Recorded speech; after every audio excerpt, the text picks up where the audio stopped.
Assalamualaikum warahmatullahi wabarakatuh. Masih semangat ya rekan-rekan kita? Oke, siap. Kita salam 3B dulu ya. Salam 3B. Belajar, berjuang, bertakwa. Tepuk tangan untuk kita semua. Oke, alhamdulillahirrahmanirrahim. Wa bihi nasta'in wa ala umuri dunya waddin. Wassalatu wassalamu ala asyrafil anbiya'i wal mursalin sayyidina wa maulana Muhammadin wa ala alihi wa sahbihi ajma'in, amma ba'du. Kembali lagi saya ingin sampaikan selamat datang dalam acara pelantikan dan seminar kebangsaan pimpinan ranting Ibnu IPPNU Sadang dengan tema memperkokoh ukhuwah nahdhiyah dan wataniyah, merawat keislaman dan keindonesiaan.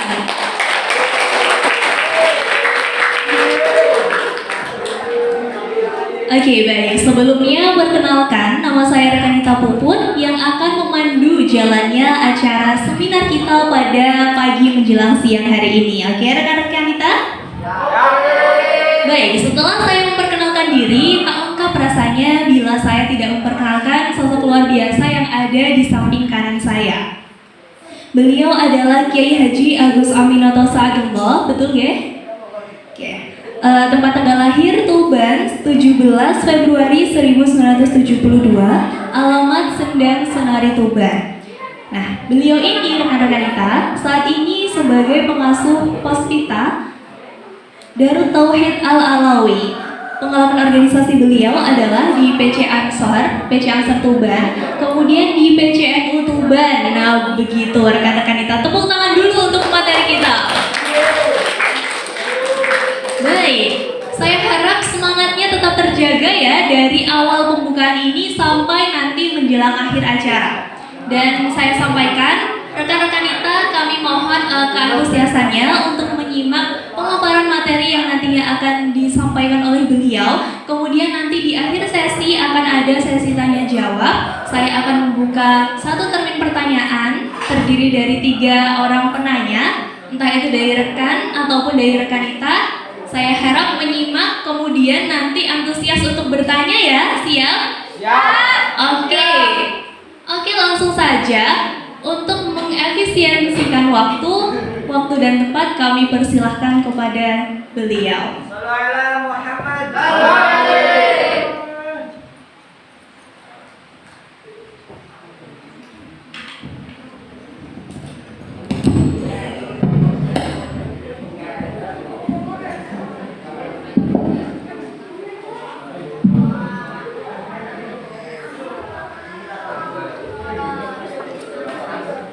Assalamualaikum warahmatullahi wabarakatuh.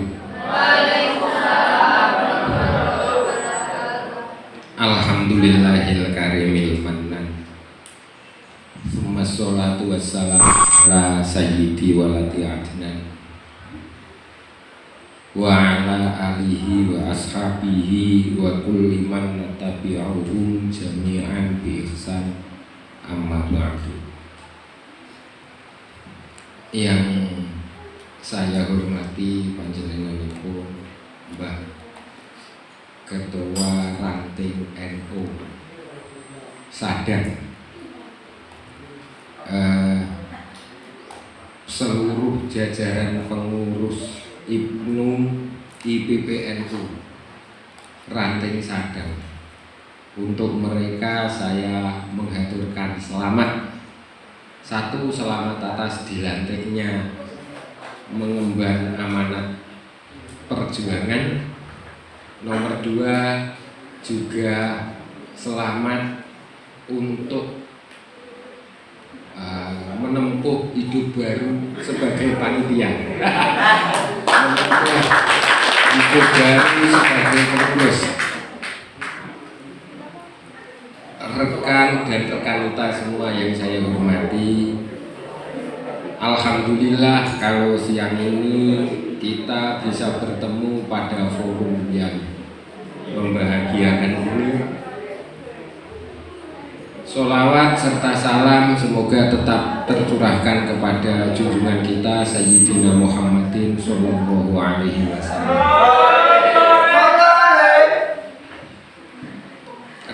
rekan-rekan kita semua yang saya hormati, saya ingat NU dimanapun saya akan bilang kalimat yang sama. NU itu organisasi yang paling aneh saat dulu. Serius, NU itu organisasi yang paling aneh saat dulu.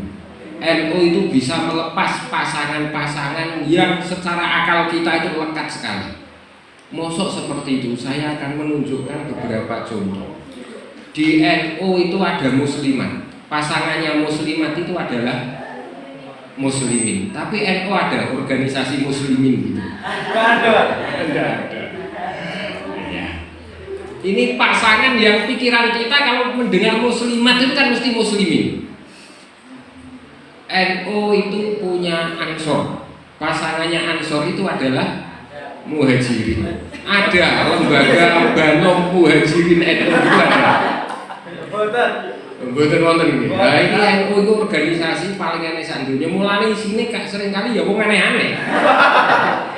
Sampean hari ini dijadikan pengurus Ibnu, minimal siap bertemu orang aneh-aneh dan jangan aneh-aneh. Ini susah masalahnya. Sudah bertemu orang aneh, kelakuannya aneh. Begitu tidak ada pijakan. Ini kan aneh kuadrat. Cara pondoke aneh murokab. Sudah aneh murokab. Wah wis angel tunggale. Sudah jatuh ketiban tetangga. Kalau jatuh ketiban tangga gitu enggak apa-apa. Ini sudah jatuh ketiban tetangga. Loro kabeh.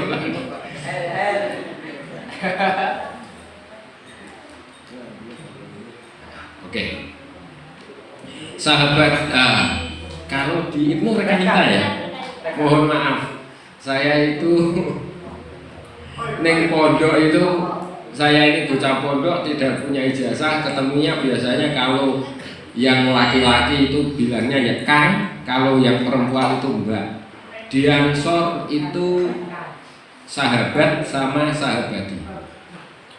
Kalau di NU itu saya itu pengurus cabang, bagian suriah, bagian katib, biasanya bapak-bapak dan ibu-ibu.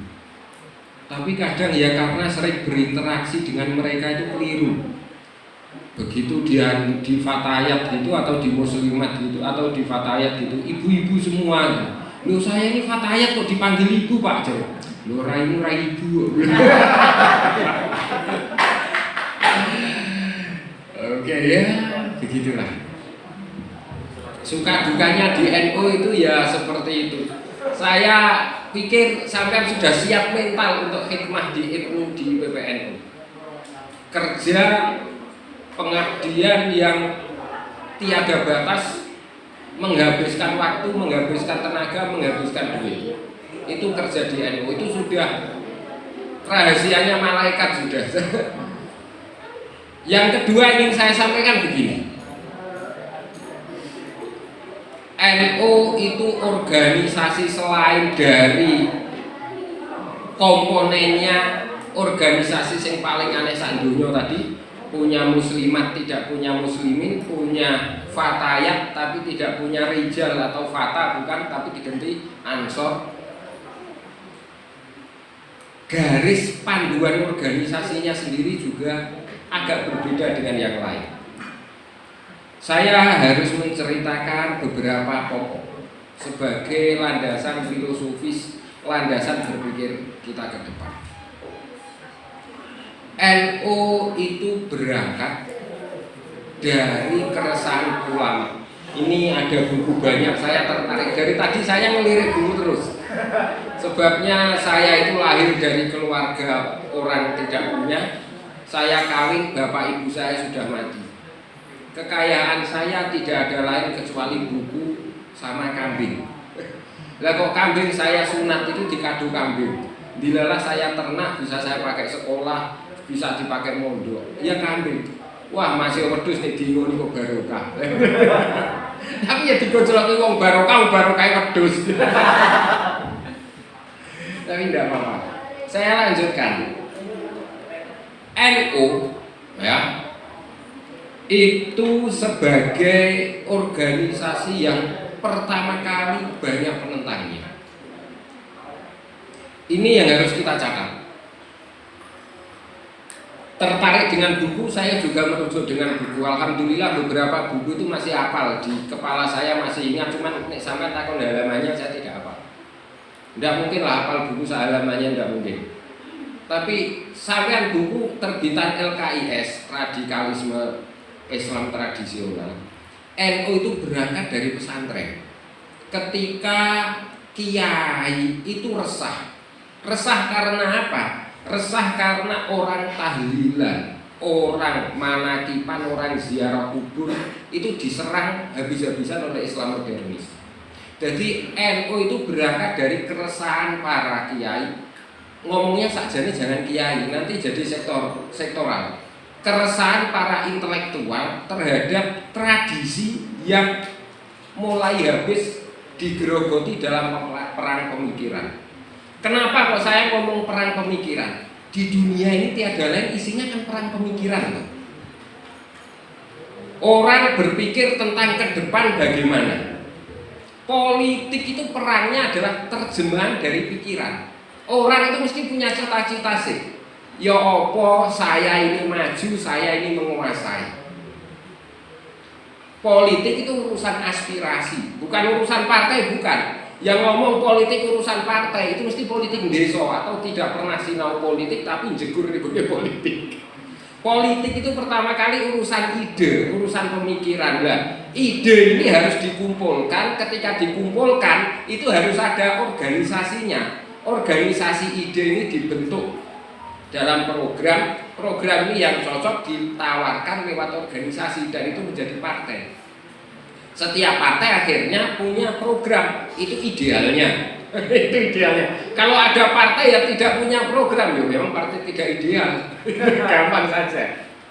Itulah NU itu karena khas agama Islam. Agama Islam itu khas dari Arab. Khas. Jenengan tidak mungkin menemukan agama Islam keluar dari Arab, tidak mungkin. Apa? Agama Islam sumbernya di luar Arab, tidak mungkin. Agama Islam itu khas dari Arab. Tapi anehnya Gusti Allah jenengan ingat bibit kawitnya. Bibit kawit itu bahasa Indonesianya apa bibit kawit itu? Asal usulnya agama Islam itu yang membawa Nabi Ibrahim. Wong Nabi Muhammad itu turunannya Nabi Ibrahim. Nabi Ibrahim punya anak dua, yang satu namanya Nabi Ismail, yang satu namanya Nabi Ishak. Nabi Ishak itu menurunkan Nabi Yakub. Nabi Yakub nanti menurunkan Nabi Yusuf dan saudara-saudaranya sampai Nabi Lut, sampai Nabi Isa, sampai Nabi Soleh. Wis pokoknya wa alihi wa sahbihi ajmain. Lah Nabi Ismail enggak punya turunan nabi kecuali Kanjeng Nabi Muhammad. Nabi Ibrahim sendiri asalnya bukan dari Arab. Hampir sama dengan Islam di Indonesia. Islam di Indonesia ini asalnya juga bukan dari Indonesia. Kenapa? Barokah wong keluyuran. Lah kok barokah wong keluyuran? Ada pedagang dari Parsi datang ke sini. Teorinya Hamka pedagang dari Parsi dan Gujarat. Nanti kalau kita pakai teorinya Senogogronya, ada bermacam teori masalahnya tentang masuknya Islam ke Indonesia. Ada teori Hamka, teori Senogogronya, ada teori dari yang menyatakan bahwa Islam di Indonesia yang pertama itu yang membawa adalah Fatimah binti Maimun yang dimakamkan di Leran apa Laren gitu di Gresik. Leran Gresik. Nanti ada lagi Islam yang ke Indonesia yang membawa itu adalah turunannya Fakih Muqaddam. Fakih Muqaddam itu orang Islam di Yaman. Di Yaman karena di sana konflik terus akhirnya menyebar sampai ke Indonesia. Jadi ketika Islam di Arab itu turunannya Nabi Ibrahim, hasil dari anak turunnya Nabi Ibrahim, Islam di Indonesia juga bukan asal karena asalnya Islam di Indonesia itu dari tapi kita punya persamaan. Rekanita rekan-rekan dan rekanita semua. Islam itu biarpun dari Arab, tapi yang membawa Islam keluar itu justru malah bukan Arab. Mosok begitu? Ayo kita cek. Jenengan imam yang apal imam siapa? Imam fikih yang apal imam siapa? Imam Syafi'i. Imam Syafi'i orang mana? Imam Syafi'i lahir Arab, besar di Palestina. Kemudian melancong ke Baghdad sehingga menjadi kaum Qadim, dan ke Mesir menjadi kaum Jadid. Jadi wong Islam itu pengen menyebar, pancen kudu harus melancong. Melancong itu keluar mencari ilmu. Oh gak oleh, ning omah wae kok terus dadi pinter, dadi gede kaya Imam Syafi'i, wis ora masuk akal. Imam-imam begitu semua. Sampeyan golek imam sapa neh? Saya hafal sejarahnya. Imam Ghazali. Imam Ghazali itu lahir di Persia. Ke Ihya, kitabnya itu masterpiece-nya namanya Ihya Ulumuddin, itu dikarang permulaannya di Syam. Syam itu bahasa Arab kuno untuk menyebut Syria. Makanya di riba itu jenengan kenal Mauliduhu di Makkah, wa hijratuhu bil Madinah, wa sultanuhu di Syam. Kembali lagi nizamnya di Nizamul Muluk di daerah Baghdad sana. Imam siapa lagi?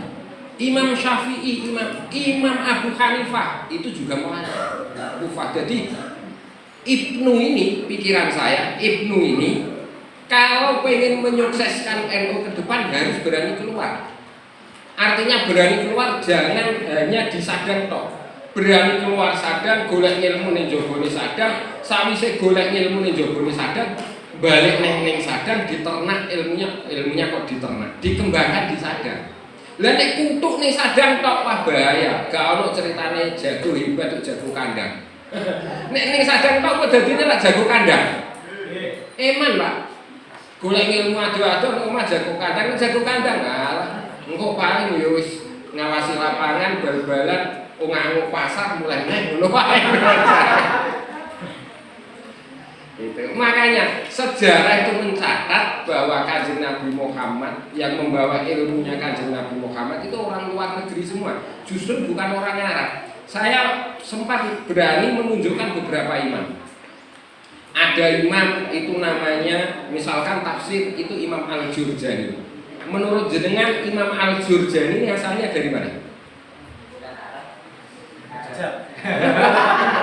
Ini dari Ajam beres kabeh. Imam Al-Jurjani dari Georgia. Wong pinter fikih apa pinter tafsir kok saka Georgia.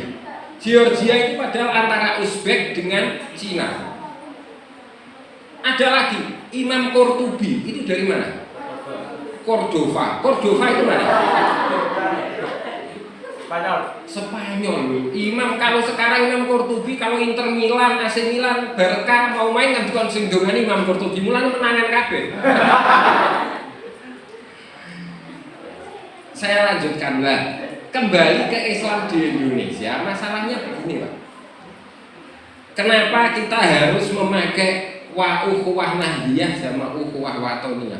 Tekanan agama Islam, tekanan hadis pertama kali itu mari kita ingat-ingat. Kanjeng Nabi itu pernah dawuh, al-muslimu akhul muslim. Al-muslimu saya maknani cara pondokan saja ya. Al-muslimu tawi wong muslim iku akhul muslim, iku sedulure wong muslim. Jadi wong Islam iku dulure wong Islam. Satu. Ada lagi al-muslimu ma'al muslimi kal bunyanil wahid yashuddu ba'duhum ba'dun. Wong Islam siji ambek wong Islam liya iku kaya bangunan siji, satu dan yang lain saling menguatkan. Kanjeng Nabi sendiri pernah menggiatkan gerakan ukhuwah. Ukhuwah itu dari kata lafaz akho yu'akhi ikhoan, artinya mempererat. Kalau kita pakai kata ukhuwah, itu Kanjeng Nabi sebelum kita kenal kalimat ukhuwah, Kanjeng Nabi itu pernah melakukan program ukhuwah di Madinah. Kenapa melakukan program ukhuwah di Madinah? Saya sebutkan ceritanya begini. Ning Madinah itu orang Muslim, orang Islam di Madinah itu kan pendatang semua. Rata-rata pendatang.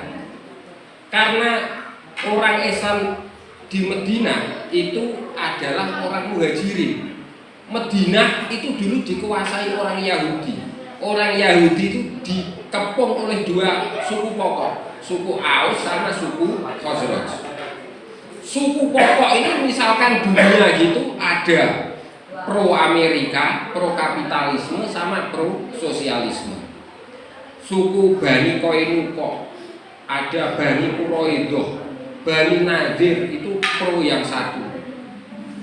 Nanti ada lagi Bani yang lain pro suku yang lain. Akhirnya di Madinah ini wilayah terkapling-kapling. Kanjeng Nabi datang terus ngomong, "Lho yo, gak iso Pak ini ngomong kaplingan. Tradisi Madinah itu harus dihidupkan. Kalau Madinah sekarang agamanya sudah Islam, persaudaraan yang ditanamkan di Madinah harus persaudaraan orang Islam." Itu. Karena persaudaraan itu sudah persaudaraan orang Islam, maka hukum-hukum itu harus dengan spirit Islam.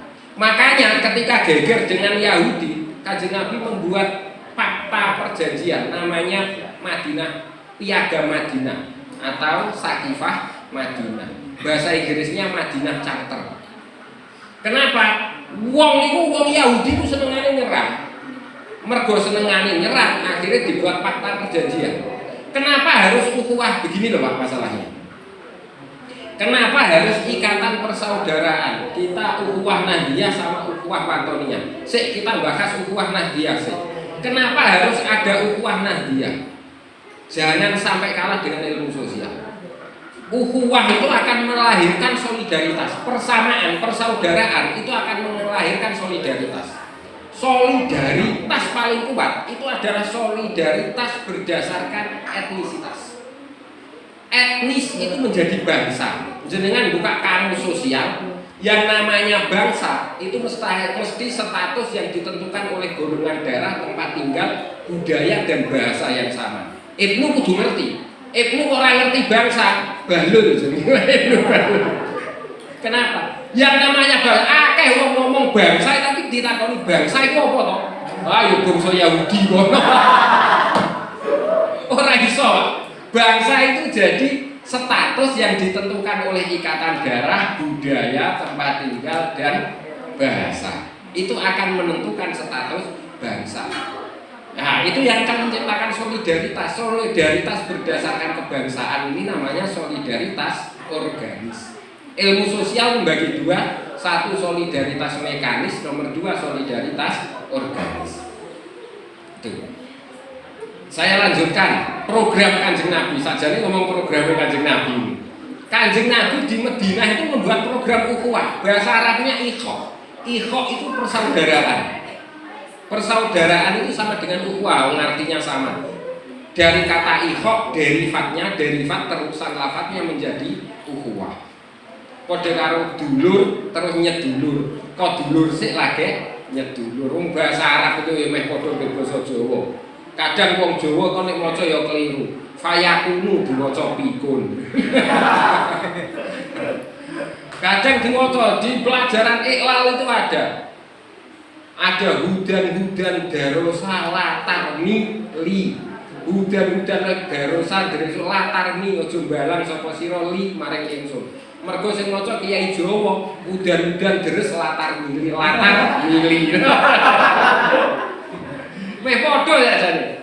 Ada beberapa konsep yang sama. Saya teruskan programnya Kanjeng Nabi. Orang bagas Kanjeng Nabi malah guyon tok. Kanjeng Nabi itu membuat program ikho itu persaudaraan. Ada buktinya. Dulu itu ada. Wong Islam ning Madinah geger melarat-melarat. Melarat itu artinya melarat itu jenengan ukuran melarat apa? Ukuran melarat itu kecukupan. Kebutuhan fisik minimum kurang. Nomor dua ukuran melarat itu gak duit duit. Lah kok iso duit duit ya apa? Wong Islam ning Madinah rata-rata pelarian. Lari dari Mekah karena banyak siksaan kemudian tinggal di Madinah. Loh, tapi mergo krana Gusti Allah ning Madinah akhirnya sing nguasani wong Islam. Tidak ada ya. Loh penduduk Ansor kan ada. Ansor itu ada di situ tapi tetap di bawah programnya orang Muhajirin. Kanjeng Nabi membuat program ukhuwah persaudaraan bagaimana? Ada satu sahabat yang sangat kaya raya. Sangat kaya raya. Sampai dia ngomong, sahabat yang sangat kaya raya sampai ngomong, batu itu misalkan saya buka, di bawahnya saya pasti nemukan emas. Namanya sahabatnya, nek ning sadang ono koyo ngono wae. Sak sadang dituku kabeh, wong liwat dituku.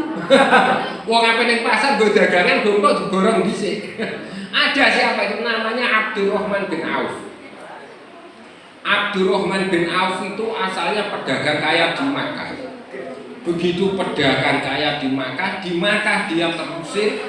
Begitu terusir, dagangan itu dikocar-kacirkan, aset-aset sulit dijaga, relasi sulit dipertahankan. Akhirnya Abdurrahman bin Auf pindah ke Madinah. Setelah pindah ke Madinah, Abdurrahman bin Auf itu ya asale wong sugih ning Madinah. Uripe rekoso. Rekoso itu bahasa Indonesianya apa rekoso itu? Rekaos. Rekasa. Abdurrahman bin Auf nang Mekah wong sugih, wong dagang sugih, ning Madinah teko ora duwe apa-apa. Kanjeng Nabi membuat program ukhuwah, penyatuan persaudaraan. Bagaimana sistem persaudaraannya? Setiap orang yang kurang duit itu dikumpulkan oleh wong sugih. Abdurrahman bin Auf itu disaudarakan, ukhuwah dipersaudarakan dengan Sa'ad bin Amr. Sa'ad bin Amr itu wong sugih sak sugih-sugih. Pol sak sugih-sugih. Ibarate wahing ngono wae metu duwike. Banget sugih ngentut metu mase. Banget sugih masalah. Abdurrahman bin Auf ditawani.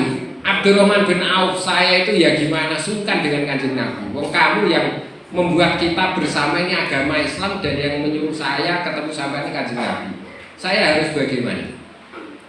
Jawabnya Abdurrahman bin Auf, ya sudahlah kita sama-sama. Tunjukkan saya pasang. Jadi uang itu ora gelem, njaluk duit ora gelem. Abdurrahman bin Auf dikai duit mau. Saya jangan kasih uang, percuma sama ngasih uang saya. Ini orang yang hebat. Jadi tunjukkan saya cara mencari uang. Nek njaluk duit tok, wah, sedang wong-wong njaluk duit wong tuane, gowo ngopine warung wifinan ngantuk boleh. Wah, bahaya. Ojo sampai Ibnu IPPNU ojo sampai golek wifi sing wifine banter sing Joko ayu. Wah, rekoso. Cilaka donya akhirat. Harus bisa membuat tren baru. Artinya tren baru membuat budaya baru. Itu kita kan muntah-muntah dong. Wong kita kacau apa itu budaya kita? Oh, budaya NU ngopi mbek wifinan. Tidak ada. Kenapa kita kacau? Karena kan kita tidak punya persaudaraan, kita tidak punya budaya sendiri yang bisa menandingi itu. Bayangkan itu misalkan dilawan, ngaji bahagia yo ngaji, yo ngopi, yo guyon bareng-bareng. Wah, kalah kok sing warung kalah sampean. Saya tunjukkan, tapi sampean mari ngaji bahagia diantem sing di warung lumpuh karo. Saya tunjukkan. Abdurrahman bin Auf itu ketika ditawani sampai Sa'ad bin Amr itu, "Hei Abdurrahman bin Auf, kamu datang ke sini tidak punya apa-apa. Lah terus maksudmu apa?" "Saya sungkan sama Kanjeng Nabi. Yang menyuruh sampean ke sini kan Kanjeng Nabi. Saya itu punya 2 kebun kurma yang hebat-hebat. Cara ning sadang ono salah, di sini tidak salah ya, toko ya. Saya di sini punya 2 toko besar yang wah konsumennya gak entek-entek. Kamu milih mana?" "Kamu milih mana?" Abdurrahman bin Auf, gak, aku gak butuh toko. Toko lu nggak gede duit iso gawe. Kira-kira begitu apa enggak? Iya. Saya enggak butuh toko. Wes ngene, kowe ning kene bojomu kan gak bojah. Lah maksudmu apa? Aku ku ndek bojo 4 ayu-ayu kabeh. Wong sugih.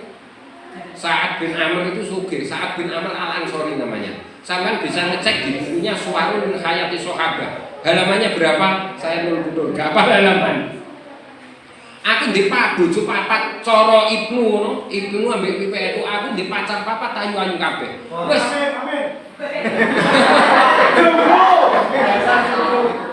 Wah, bahaya ya. Nek dijak ilmu gak sensitif tapi nek pacar langsung.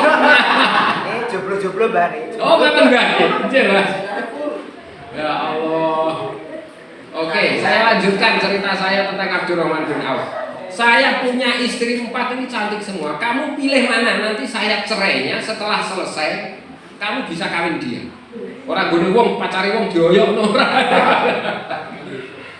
Baik. Abdurrahman bin Auf ngomong, sudah jangan, saya jangan kasih istri. Kan hebatnya wong duwe toko atau duwe tanah ape disedekahno, duwe bojo kok sedekahno. Sak hebat-hebate wong sadang ono sing sedekah bojo. Ora. Ini duwe bojo mau disedekahno. Sak hebat-hebate Ibnu ono sing tau sedekah pacar. Ora ono, Pak. Pacar kan ganda. Maka juga. Wah, ya nek ngono pacare wong liya aja sedekahno. Saya lanjutkan. Begitu Abdurrahman bin Auf itu ditawani, "Hei Abdurrahman bin Auf, kamu milih mana?" Jawabnya Abdurrahman bin Auf apa? Enggak. Dullani ala suq. Ini hebatnya. Bayangan saya Ibnu seperti ini. Dullani ala suq. Jawabannya Abdurrahman bin Auf. Dullani. Dulla itu fi'il amar, dalla ya dulu dilalatan. Ada yang membaca dalalatan. Fi'il amarnya dulla. Dullani ala suq. Saya tunjukkan pasar. Ngapain kamu ke pasar? Saya tak kerja di pasar. Bener, Pak. Neng pasar gak sampai 6 bulan. Gak sampai 6 bulan neng pasar. Abdurrahman bin Auf sowan Kanjeng Nabi. Barokahnya ukhuwah tadi, persaudaraan tadi. Sowan nggone Kanjeng Nabi isu-isu menyakane wangi banget, minyak sing paling larang, klambine paling apik. Sowan mbek Kanjeng Nabi ming sampeyan semeten. Kanjeng Nabi. Kanjeng Nabi kaget. Kanjeng Nabi menyapa dengan bahasa yang bahasa Yaman. Mahyam ya Abdurrahman. Mahyam itu bahasa Yaman, kalimatun Yamaniyatun. Apa kabar? Ada apa wahai Abdurrahman? Mahyam ya Abdurrahman.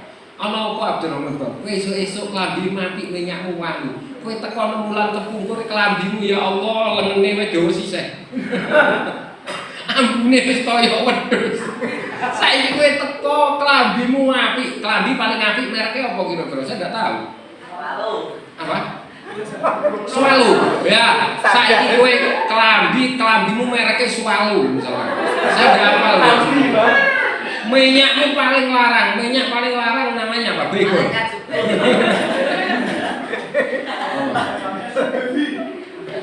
Abdurrahman bin Auf ditakoni sama Kanjeng Nabi. Ini program ukhuwah, hasil program.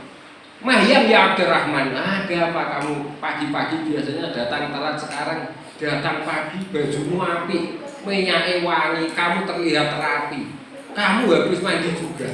Biasanya orang-orang adus. Iki adus, ganteng iki ana apa? Jawab dia, tazawwajtu ya Rasulullah. Gusti Kanjeng Nabi kula nggih badhe kawin. Kaget Kanjeng Nabi lho, kowe kawin kok gak undang-undang. Ibnu liyane gak mbok undang. Kowe kawin tenanan ta ora iki? IPPN gak mbok undang kowe kawin dhewean, kawin tenanan. Estu Kanjeng Nabi, kula nembe badhe kawin. Mas kawinmu apa? Mas kawin kula niku emas sebesar biji kurma. Lho, Kanjeng Nabi kok duwe duit? Baru kae perseduluran Kanjeng Nabi. Kena apa kula dhisik kalih Sa'ad bin Amir Al-Ansori niku ditawani bondo kula mau. Ditawani kebun kula mau, tapi kula njaluk ngedono pasar. Kados teng Sadang enten wonten pasar. Kena apa? Nek rong pasar iku aku iso kerja, nek iso kerja, aku kerja dhewe iso ngatur awakku dhewe. Kerja paling hebat kan kerja sing iso ngatur awake dhewe. Namanya bahasa Indonesianya namanya otonomi. Otonomi itu adalah orang yang bisa mengatur dirinya sendiri. Akhirnya cepet sedilusudi. Wis bojone anu, mulane dienggo cara sakniki dienggo omong-omongan ambek NU tuwa. Wong nek kawin niku kudu ngundang kancane. Abdurrahman bin Auf ditakoni, "Kawin kok gak ngundang-undang kena apa kowe nggih pengen kawin mawon Kanjeng Nabi?" Akhirnya aulin walau disyatin hadis Kanjeng Nabi. Niki dienggo patokan wong duwe gawe sampe saiki. Aulin walimah sapa sira? Walimah itu artine gawe pakanan kanggo ngundang tangga niku jenenge walimah. Wah, gawe pakanan lagi mplok dhewe ya ora walimah. Kok ditero ya ora walimah. Panganan etam aweh manganan terus ngundang tangga niku cara Arab, cara fikih, cara Islam ning ngarani walimah. Gawe pakanan tanggane diundang kudu ngono. Aulin walau disyatin ku walimah masih nyembelih wedhus sitok. Kancamu ngundang. Abdurrahman bin Auf niku barokah ukhuwah, barokah persaudaraan, akhirnya sugih sak sugih-sugih. Carane siji, kena apa? Nih carane sukses Abdurrahman bin Auf. Dekne mau nampa mateng tapi dalane ben mateng piye? Ibnu IPPNU juga harus siap seperti itu. Ojo narik sumbangan kanggo sing tuwa-tuwa tok, tapi carane oleh sumbangan duit iso teko dhewe carane piye? Gawe kegiatan misalkan membuat event apa, melakukan lembaga apa, itu yang hebat. Sebabnya NU itu ning jowo kan wis kena dienggo poyok-poyokan tiyang, dipoyok di napa nggih? Diplesetno. Kena apa ke NU? Nyoro kabeh NU napa-napa urun. Ape gak pengajian urun. Engko ana apa maneh urun, ape bangun masjid yo urun. Wah, NU susah napa-napa urun kabeh. Wah, lagi niku badhe ngoten terus gawe ngeten-ngeten. Urun gak aduh nggih. Kula wong NU melo susah kula. Iso NU iku mandiri top dhewe. Lah itu bisa dimulai dari Ibnu. Kenapa? Ibnu itu persiapan NU ke depan. Kula sak dhuwur-dhuwur kula paling sedelok maneh nggih pun gongkol. Lah sing nerusno sapa nek gak Ibnu? Estu, lah kula umur wis tuwek. Termasuk wong kuno. Kenapa zaman aku kok ngono wis ana. Lah sing nerusno gak Ibnu sapa? Nek Ibnu ora tenanan, lah sobat NU ini kan dadi NU ora tenanan. Mosok wong ora tenanan iso menghasilkan produk tenanan? Ora mungkin. Sesuatu yang baik, organisasi yang baik itu diisi oleh individu-individu yang baik juga. Individu elek kok iso gawe organisasi apik? Ah, yang mustahil. Ora masuk akal. Ibnu sekarang juga harus seperti itu. Pinter mesti san pinter. Ojo sampai goblok mesti san goblok. Pinter mesti san pinter. Pinter apa wae terserah. Kenapa harus terserah? Sampeyan tak ceritani. Wong nek pinter iku pinter apa wae, ndelik omahe ning ndi wae lak digoleki wong. Mosok iya, ojo sampai Ibnu kalah mbek sing wong nek pinter sak pinter-pintere. Nomae wae wis ning desa liwate wae tetep digoleki wong. Mosok enten ngoten, Pak. Tak dono sampeyan. Sampeyan dibiyen kula cilik iku ana tukang tayub iku jenenge tukang tayub, ngerti tayub nggih? Sing omahe desa jenenge Wantika nek terus nyanyi. Padahal iso joget tok lho nggih. Mergo akeh sing buta akhire dekne digoleki wong anggere duwe gawe omahe wong demit, wong dingin. Mesti arep nanggap tayub ora afdol nek gak sunyanyi to Wantika. Lah iku saiki harus berproses sok ben menjadi orang hebat mengalahkan itu. Mau sampai kalah tayub itu. Kan di sini wong. Ya apa caranya? Caranya Ibnu dipersiapkan untuk menjadi kader yang pinter. Kader yang pinter caranya ya apa? Gampang. Kader yang pinter itu siji wong pinter syaratnya ilingan mbek iso mikir. Niku tok. Orangnya lho. Wong pinter syaratnya apa? Siji ilingan, nomor loro iso mikir. Ilinge kudu iling sing apik-apik. Ilinge warung enak. Ojo sampai iringe aku ngisi pulsa iku tanggal sakmene wis entek. Ojo sampai. Carane pinter piye? Carane pinter niku nggih kudu sekolahe tenanan. Pertama. Kedua mbek dadi pinter ya apa? Kuduane ninggalno kampunge. Ulama besar yang dimiliki Islam itu rata-rata meninggalkan kampungnya baru menjadi orang besar. Gak ono ulama gede ku manggon ning gone moro-moro gede ora ono. Keluar dari kampungnya baru datang lagi menjadi orang besar. Iku wis ning ndi wae. Mulai zaman Kanjeng Nabi. Kenapa iso Islam iso gede ning Madinah? Sebab ana wong Ansor sing wong Muhajirin saka Mekah sing manggon ning Madinah. Masih bar ngono balik ning Mekah. Niku sing ukhuwah Nahdiyah apa ukhuwah Islamiyah. Lah sekarang kenapa kita harus dengan ukhuwah Watoniyah? Mungkin kenapa harus ukhuwah Watoniyah? Ngeten lho. Kenapa? 5 menit lagi. Wah, lagi hudut-hudut. Kenapa harus ukhuwah Watoniyah? Dan kenapa ada ukhuwah Watoniyah? Ngeten, sampeyan tak ceritani. Setiap masyarakat dimanapun itu selalu punya tradisi. Percaya apa mboten? Nggih, saya. Masyarakat dimanapun itu mesti punya tradisi. Modern, tradisional, masyarakat apapun mesti punya tradisi. Kenapa ukhuwah Watoniyah ini begini? Ukhuwah watoniyah itu kita pertahankan karena kita hidup di masyarakat yang punya tradisi. Jadi ukhuwah watoniyah ini kita hidup di daerah di mana kita bersaudara dengan orang-orang yang setradisi, baik keyakinannya sama atau berbeda dengan kita. Itu loh jenenge ukhuwah watoniyah.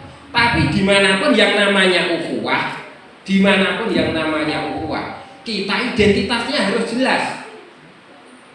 Artinya identitas jelas, saya harus bangga ngetokno nek aku NU, aku IPNU, aku IPPNU.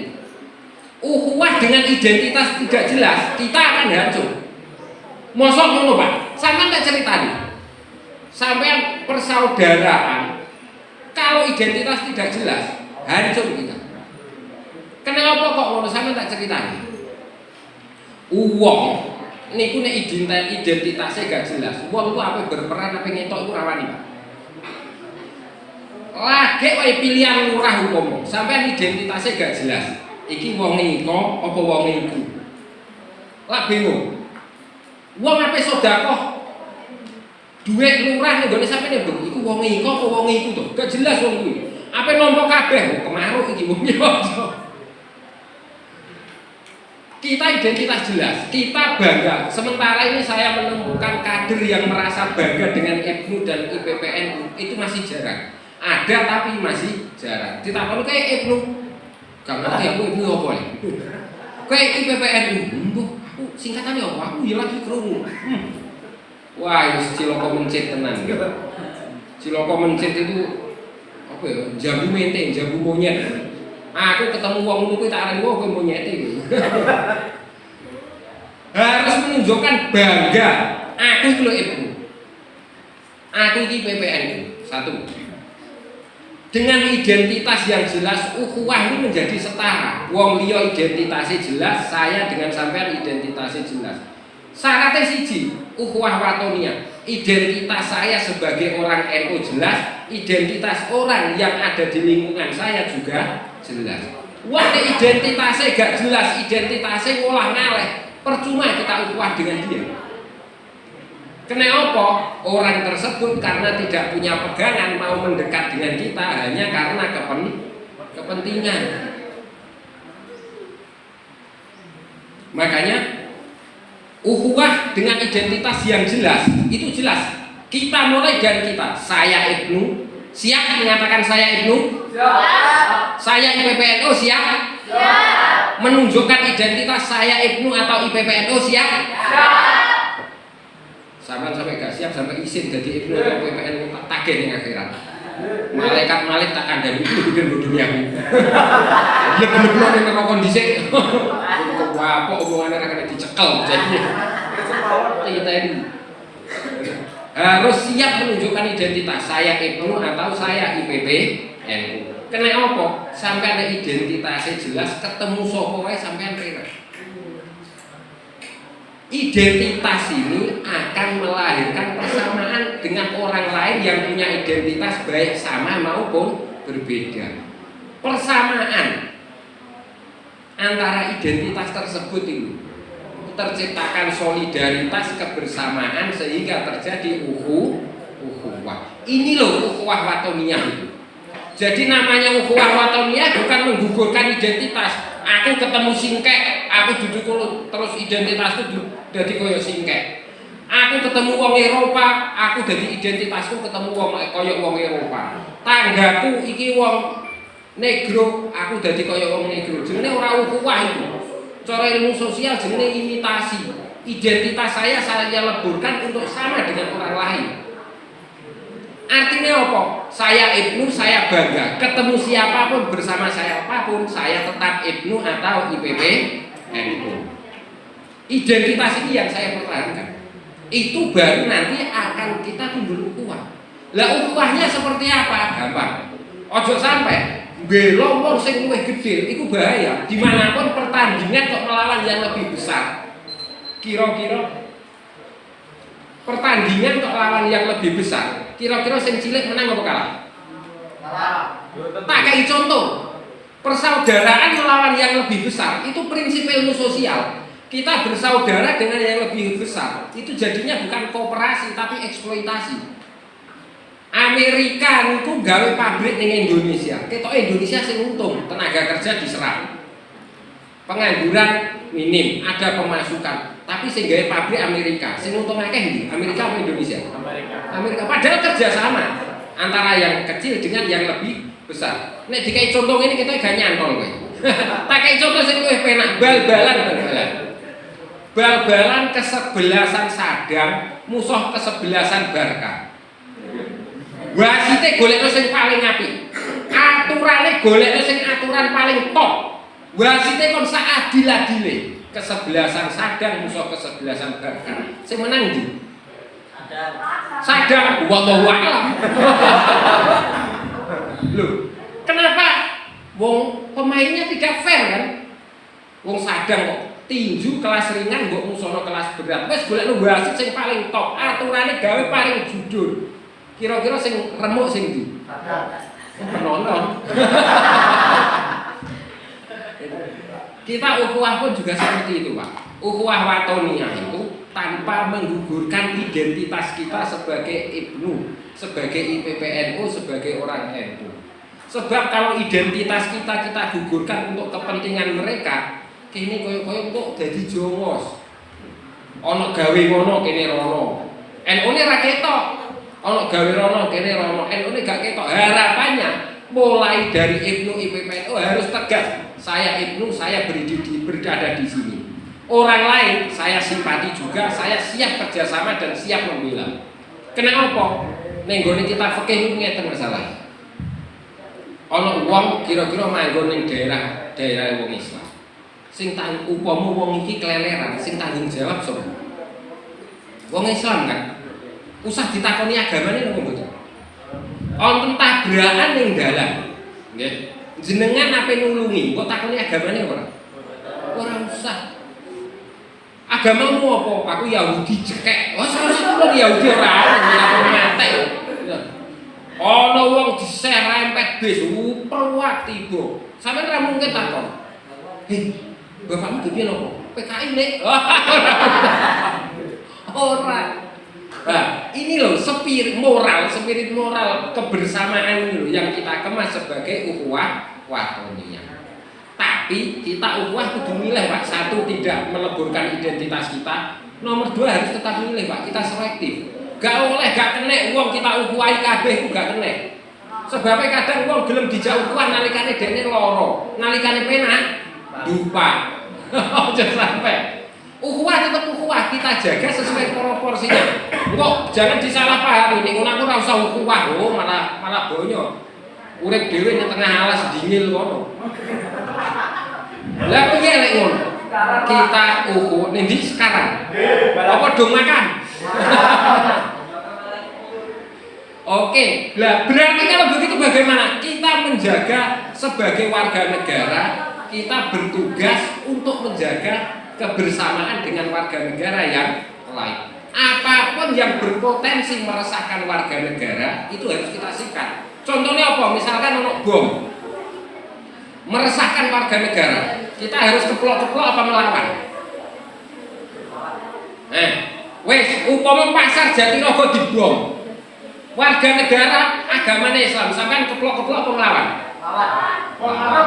Siap. Sampean mengutuk apa memuji? Mengutuk.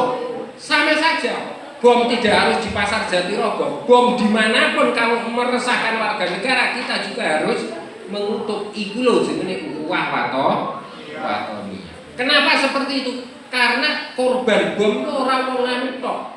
Dulu pernah, sama tak ceritain. Dulu pernah itu ada tahun 98 apa tahun 2000 Bali dibom oleh Amrozi. Ketika Bali dibom oleh Amrozi, wong Islam yang gila susah. Padahal Bali ono wong kafir, ya ono wong Islam, ya ono wong kafir. Wong Islam ning dia susah. Wong Islam ning dia jadi dicurigai kabeh. Ning dia ono wong Islam nek jenggoten teroris. Ya Allah. Gara-gara bom sitok wong Islam sak donya susah kabeh. Saya punya teman mau homestay di Amerika. 6 bulan program menang kuis, dia mau homestay di Amerika. Wah, asale jenggoten seneng aku koyo wong Arab banget. Jenggot itu harta satu-satunya. Buat apa nih Amerika kena screening deh neng bandara, nggak bisa Pak, sampai nggak bisa masuk. Ini masih jenggot. Islam radikal aman teror, nggak bisa masuk gimana? Jenggotnya harus dicukur. Nangis jenggot lagi ngomong.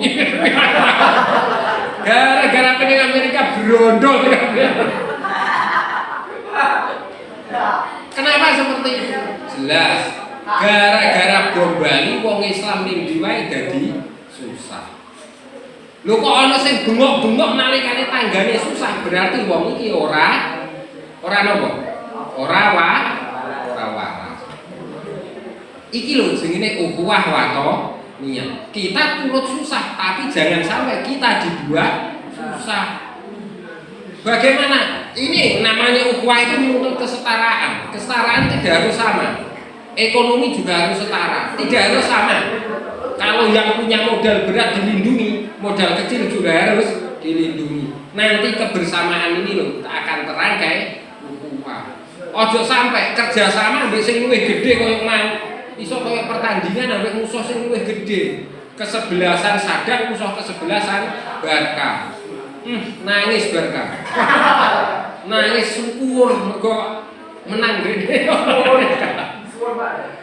Jadi dua ukhuwah ini yang kita pertahankan. Satu ukhuwah Nahdiyah sebagai kebersamaan kita dengan warga NU yang lain. Kita susah juga, orang lain susah, kita juga susah, kebersamaan kita dengan warga NU yang lain. Nomor dua ukhuwah watoniyah, kebersamaan kita sebagai warga negara. Waton itu bahasa Arabnya nation. Sampai yang biasa belajar ada namanya nation state. Nation itu waton, state itu negara. Bangsa sampai negara ini beda.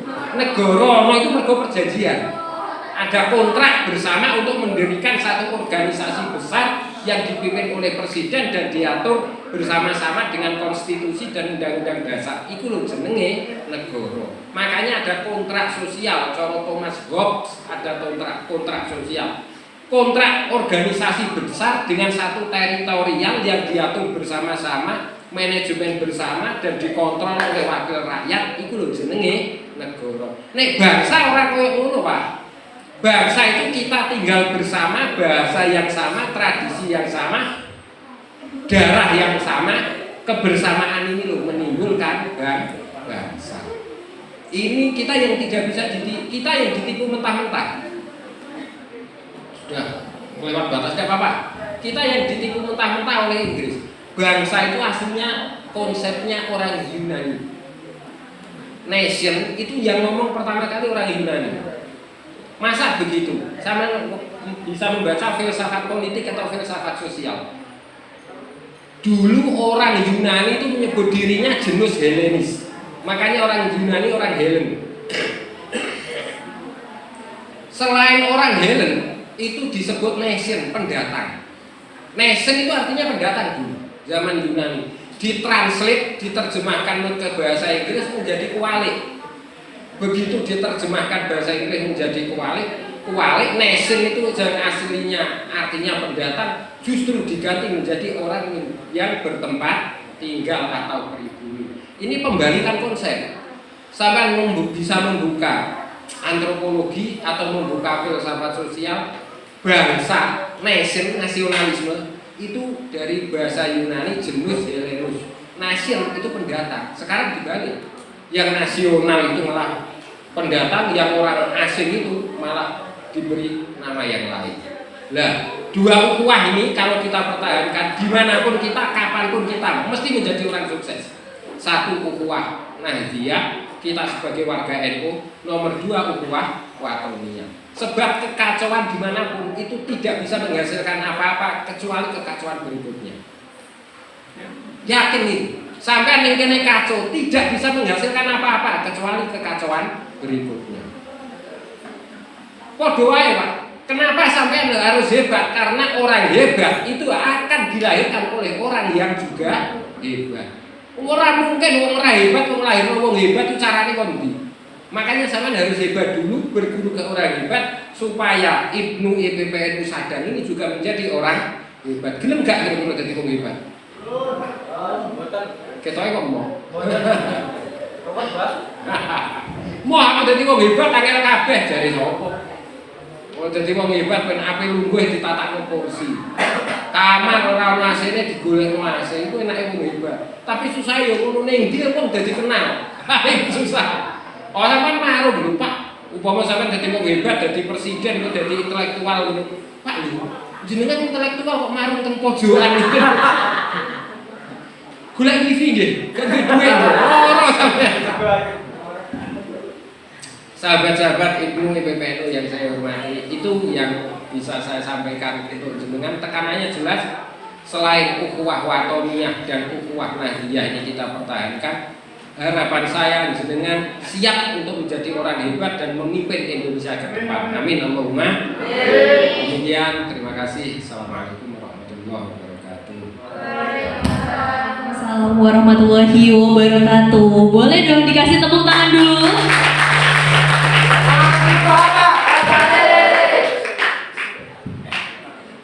Oke, rekan-rekan kita, tadi sudah dibahas yang luar biasa, mulai dari agama, kita bahas nasionalisme juga, kita juga sempat menyinggung tentang filsafat ya. Tadi pastinya rekan-rekan kita sudah memiliki segudang pertanyaan yang ingin ditanyakan kepada narasumber kita. Betul tidak? Oke, tapi ditahan dulu, sabar dulu, karena untuk lebih memantik pertanyaan dari rekan-rekan kita, saya akan membacakan sedikit rangkuman yang saya catat dari apa yang telah beliau paparkan selama 1 jam tadi. Yang pertama, Nahdlatul Ulama berangkat dari keresahan kiai atau kaum intelektual yang melihat tradisi-tradisi mulai tereduksi. Selanjutnya beliau juga memaparkan bahwa Ibnu IPPNU harus berani untuk meneladani para imam yang berani keluar dari zona nyaman, seperti Imam Syafi'i dan seterusnya. Selanjutnya Ibnu IPPNU juga harus mampu meneladani kisah Abdurrahman bin Auf yang mampu berproses dahulu, mampu bersusah-susah dahulu untuk memperoleh sebuah pencapaian atau kesuksesan, dan beliau menghindari sesuatu yang instan, begitu ya.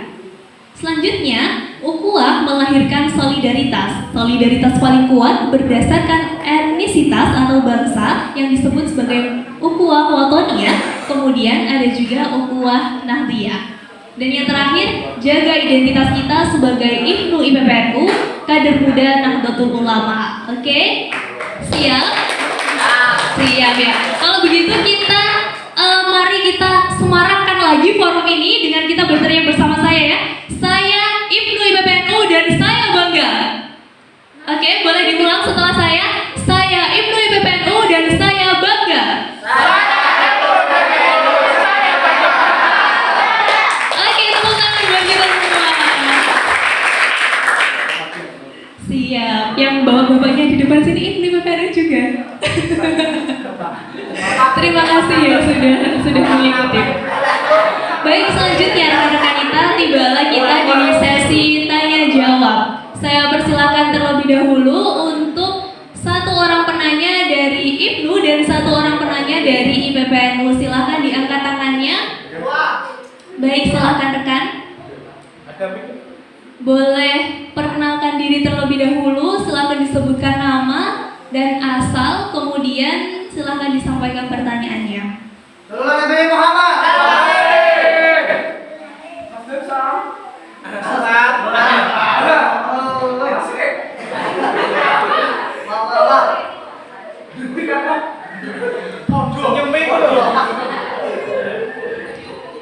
Bismillahirrahmanirrahim. Assalamualaikum warahmatullahi wabarakatuh. Sebelumnya salam takdim kula kagem jenengan Guru. Untuk pertanyaan yang pertama di sini, tadi sangat dijelaskan tentang kaidah ataupun kebangsaan, sangat luar biasa. Perkenalan dulu ya, maaf, terlalu bersemangat mungkin.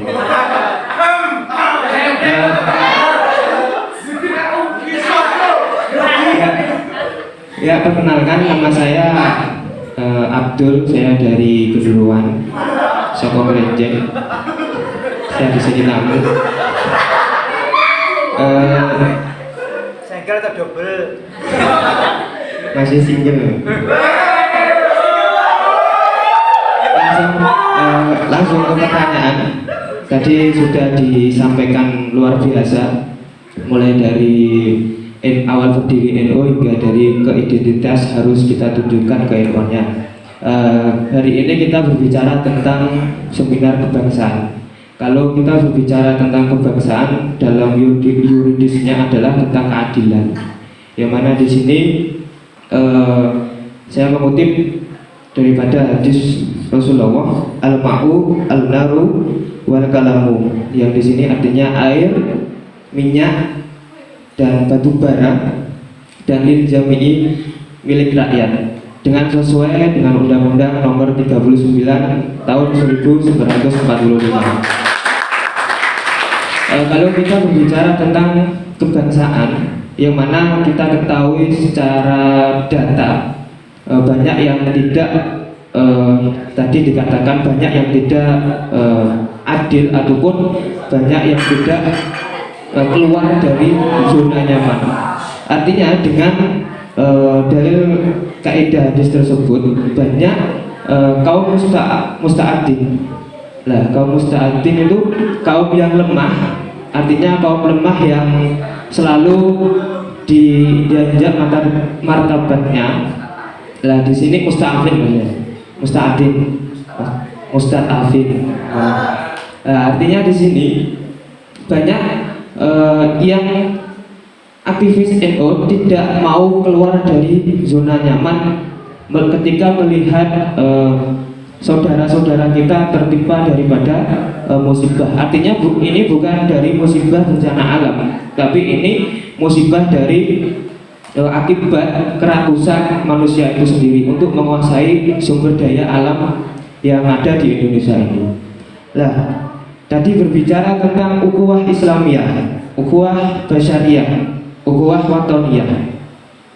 Artinya ketika kita berbicara ukhuwah basyariyah adalah ketika kita melihat saudara kita tertimpa daripada musibah, kita juga ikut tertimpa. Nah, artinya di sini pertanyaannya, apa dan bagaimana aktivis NU memerangi upaya ketidakadilan melalui lewat jihad milenial. Artinya kalau kita berbicara jihad milenial, jihad yang sekarang, bukan jihad yang dulu. Ketika yang dulu adalah main perang, main fisik. Nah, tapi yang jadi pertanyaannya di sini adalah apa dan bagaimana aktivis NU memerangi jihad milenial, lewat jihad milenial menjadikan semua itu menjadikan sosialisme tanpa batas. Artinya di situ. Dan bagaimana cara memperangi aktivis NU keluar dari zona nyaman itu tersendiri. Karena kita sangat merindukan aktivis-aktivis NU yang menggelorakan jihad lewat milenial ini, tidak melihat jihad yang menakbirkan Allahu Akbar, perang, tidak. Artinya Islam NU ini adalah Islam yang damai, bukan Islam yang singgol bacok. Mungkin itu yang dapat kami sampaikan. Kurang lebihnya mohon maaf yang sebesar-besarnya. Wassalamualaikum warahmatullahi wabarakatuh. Baik, terima kasih. Disampaikan tepuk tangan dulu untuk rekan Abdul dari Kenduruan. Betul ya rekan Abdul ya? Oke. Pertanyaan dari rekan Abdul tadi, manusia serakah untuk menguasai sumber daya alam. Manusia tidak mau meninggalkan zona nyamannya. Kemudian bagaimana kita sebagai aktivis Nahdlatul Ulama menyikapi hal tersebut? Bagaimana kita keluar dari zona nyaman kita dan bagaimana kita dapat berjihad secara milenial? Silakan dijawab, monggo.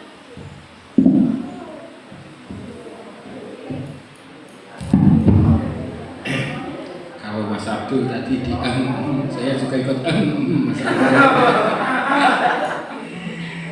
ya Allah, ini saya ingin matur ke Mas Abdul. Ini begitu. An-nasu yastarikuna fi salah satu. Orang itu harus memiliki bersama pada 3 perkara ini. apa? Alma'u, air. Nomor 2 alma'u wan naru, dan api. Nomor 3 wal kalahu. Kalah itu sumber cara biyen cara kiai kuno nek marani pangonan. Jadi alma annasu yashtarikuna fi salasati. Orang itu harus, ini perkara ini tidak boleh dikapitalisasi, artinya harus selalu dimiliki bersama. Pertama apa? Air. Alma'u. Nomor 2 apa? Nar. Nar itu api. Nomor 3 kalak. Kalak itu cara kuno namanya pangonan, nggone suket. Apa? Lahan. Bisa jadi seperti itu. Tapi hadisnya seperti itu. Ini begini Mas Abdul. Hukum yang tidak bisa dihindari di dunia ini, kaya miskin itu kan tidak bisa dihindari. Kuat menang, kuat kalah, kuat lemah kan tidak bisa dihindari. Dimanapun ada yang kuat mesti ada yang lemah. Kaya dan miskin, dimanapun ada yang kaya pasti ada yang miskin. Berdaya tidak berdaya, mampu tidak mampu, masih banyak wali waskabi. Itu mesti tidak bisa dihindari dualisme ini. Tapi yang memprihatinkan itu adalah ketika kekayaan itu mendominasi yang miskin. Kekuatan itu menjadikan dia dominan sehingga yang miskin tidak menjadi kuat. Ini loh namanya, misalkan kemiskinan namanya kemiskinan struktural. Karena kemiskinan ini ditata oleh struktur. Jadi kuat itu tidak apa-apa, wong dunya ono sing lemah mesti ono sing kuat. Tapi jangan sampai kekuatan ini menghambat orang lain yang berpotensi untuk kuat. Pinter itu ora apa-apa, tapi jangan sampai wong pinter ini menghambat orang lain untuk pinter. Sebabnya wong pinter, wong liya pinter kadang gak oleh ojo kok dadi sainganku. Biasanya nek ngene iki jabatan, nek ilmu ora. Sama. Saya mohon maaf kalau bagaimana menarik agar orang-orang NU yang kuat bisa bekerja sama dengan NU yang kelas endok. NU yang Ustadz Afin. Ustadz Afin kan NU yang lemah Mas. Dari kata dhaufa ya dhaufu dhaufa. Ustadz Afin itu derivat dari istad'afa ya stad'ifu istid'afan. Artinya wong sing dianggap lemah. Bagaimana NU sing kuat bisa mengajak wong sing NU dianggap lemah? Kalau ini dianggap problem sosial apa problem keagamaan? Kalau ini problem sosial, berarti problem sosial itu cirinya satu. Nah, cirinya 3. Menguasai apa? Di sini berpengaruh terhadap hubungan dengan orang lain. Nomor 2, problem sosial itu mesti menyangkut struktur sosial. Nomor 3, problem sosial itu yang berbicara adalah aktor-aktor sosial. Yang terkena adalah aktor-aktor sosial. Saya sangat paham. Jadi untuk urusan itu nggak perlu diragukan.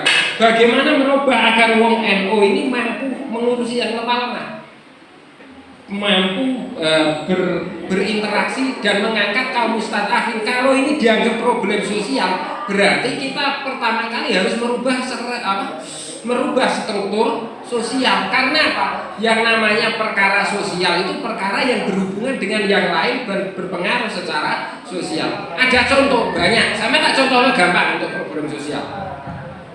Pak Lurah loro untu diseneni bojone. Ingat contohnya ya. Pak Lurah loro untu diseneni bojone. Itu problem domestik, problem rumah tangga apa problem sosial? Rumah tangga. Tapi nek Pak Lurah loro untu perkara diseneni bojone, wong ape kawin njaluk stempel ora disempel. Wong ape dodol sapi njaluk stempel ora dikek stempel. Dekne wae ngresmekno rapat ora teko gara-gara untune loro diseneni bojone. Itu problem sosial apa problem domestik? Sosial lah. Problem sosial itu problem yang punya implikasi terhadap relasi sosial. Kenapa Pak Lurah? Karena Pak Lurah dalam lingkup sosial dia punya posisi dalam struktur sosial. Itu loh namanya problem sosial. Kenapa? Wah koyo guru yang mulang dah, saya tidak niat mulang, kok dianggap niat mulang dah. Tapi ini kita sharing. Jadi sini wong ibu orang ngerti problem sosial. Kalau dia nek demo problem sosial, takon problem sosial apa? Ya wis pokoke ngono kuwi. Oh. Baru mau ambles kan gitu.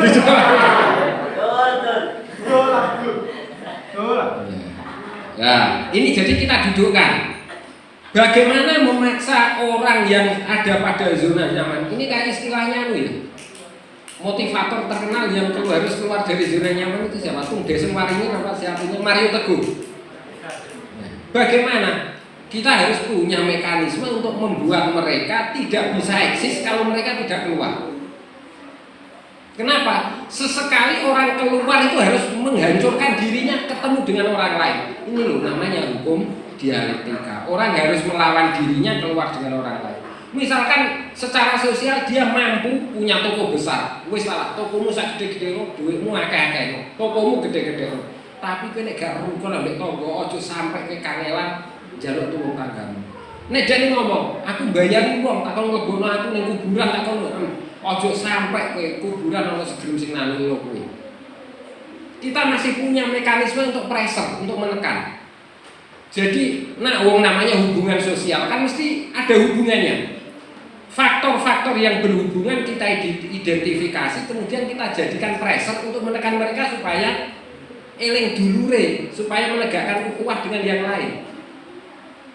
Itu untuk menekan bagaimana wong-wong yang ada di zona nyaman itu bisa keluar dari zonanya untuk bersama dengan kita-kita. Sebabnya wong wis urip enak biasane wong enak iku gawane lali, Pak. Itu dimanapun kawin zaman Nabi Adam ya ngono. Wong anggere wis penak itu biasane lali dulure. Lali tanggane iku gawane wong penak. Nomor 2. Melihat apa yang ada, apa dan bagaimana cara memerangi dengan jihad milenial. Ini yang susah, jihad milenial itu cara anune bosone apa jihad milenial. Nanti ada jihad tradisional. Oke. Kalau jihad milenial, kalau generasi milenial, generasi Z itu kan generasi yang melek dengan gadget dan bisa mengaktifkan gadget. Kalau misalkan jihad milenial, saya pikir jihad paling enteng, Pak. Kalau jihad elek-elek wong nganggo gadget kuwi. Omahe diposting deh kayak apa namanya yang Instagram yang ada filmnya itu lah namanya. Facebook, YouTube, iki lo turunannya korun, kan bisa. Tapi ya yang sopan mau mencari ukhuwah. Saya kan bisa memaksa dengan itu. Uangnya kira-kira pengen elek apa orang? Pertanyaannya. Pengen kita elek apa orang? Omong, kowe nek gak nulung dulurmu, kowe tak lebokno iki lho gitu. Tak tulisi apa? Korun swasta. Betul. Verngong edisi baru. Kira-kira wedi apa ora nek kita elek? Kok gak wedi ya pancen korun tenan kan gitu. Kok gak wedi ya verngong tenan. Nah, itu guyonane. Bagaimana kita membuat jihad milenial? Ya kita sarana-sarana, struktur-struktur yang mengarah ke milenial, kita harus ada di situ. Dan kita memasukkan ide kita ke situ untuk mempressure sasaran jihad. Namanya mempressure orang kudu kasar, Pak, itu namanya kasar. Bukan, tidak harus kasar. Jihad itu tidak harus perangkok, tidak harus kasar.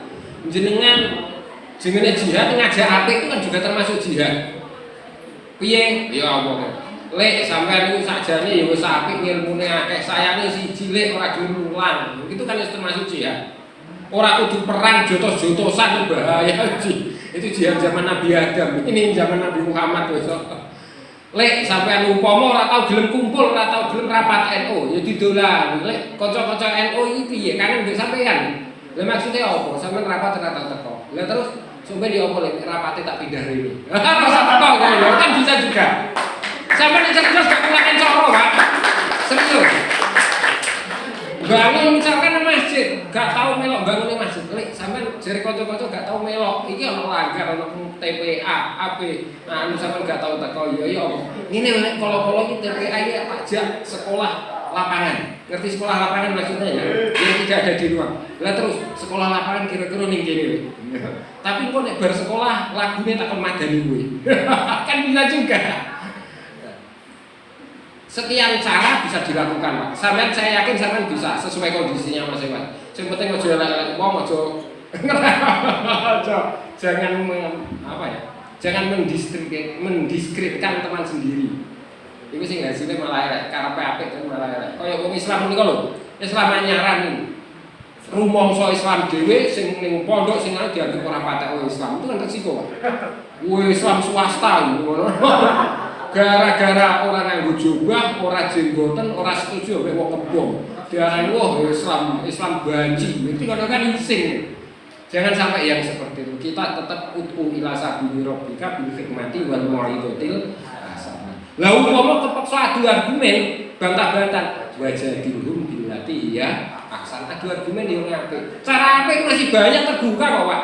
Nek pikirane sumpet cara apik gak ketok. Sampeyan pengen elek wong, nganggo kalimat sewalike. Wong Jawa itu seringkali menggunakan kalimat sebaliknya. Gusti Allah juga menggunakan. Contohnya Quran. Fabasyirhum bi'adzabin alim. Fabasyir maka beri bahagia, bahagiankanlah diadzabin dengan siksa alimin sing bahagia dengan siksa. Iya carane. Lho wong Jawa apa ngono? Sampeyan ada wong Jawa diwali, adikmu penekan. Mbok aja meneh kok sakane nek rubuh tetep meneh, tapi njajal kalimat terusno. Kira-kira munggah apa mudhun? Mudhun. Kok isih diterusno ora wong kowe. Adekmu numpak sepeda, iya kan? Numpak sepeda banter gitu. Sampai ojo numpak sepeda, wong nek ketabrak awakmu lho lara kabeh.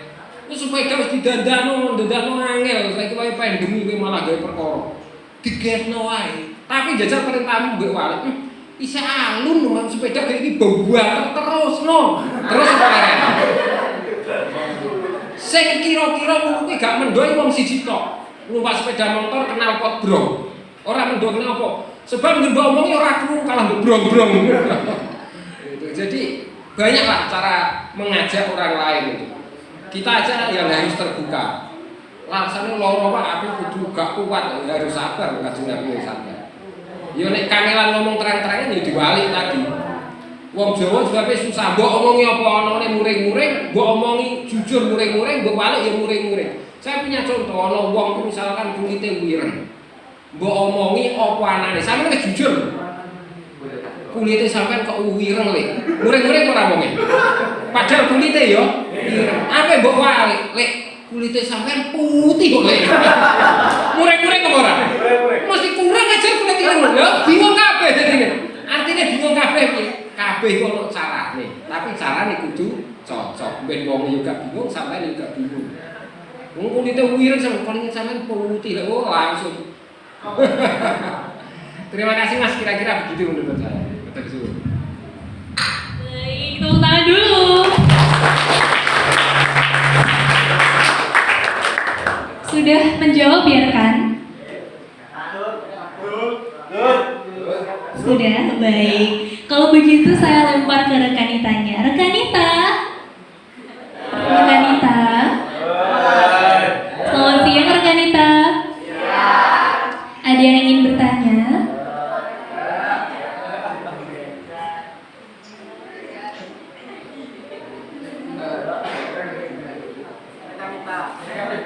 Kita beri kesempatan untuk rekanitanya dulu ya.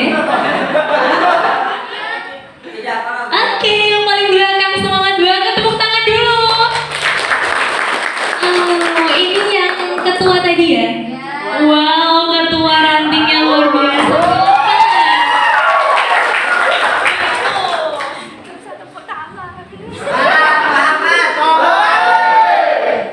Assalamualaikum warahmatullahi wabarakatuh. Saya Nia Kurniawati dari Desa Sadang mau bertanya. Tadi katanya kan orang Islam saudaranya adalah juga orang Islam. Tapi kan agama Allah kan, kitab Allah kan ada kitab Injil, Zabur, Taurat, dan Al-Quran. Apakah orang yang beragama ini itu adalah orang kafir atau enggak? Soalnya kan ini juga agama Allah. Sekian. Assalamualaikum warahmatullahi wabarakatuh. Waalaikumsalam warahmatullahi wabarakatuh. Tadi rekanita siapa ya? Mohon maaf. Rekanita Nia Kurniawati itu anggotanya sudah hafal, ini berarti pengaruhnya sudah luar biasa rekanita Nia ini. Sudah pemimpin nanti yang luar biasa.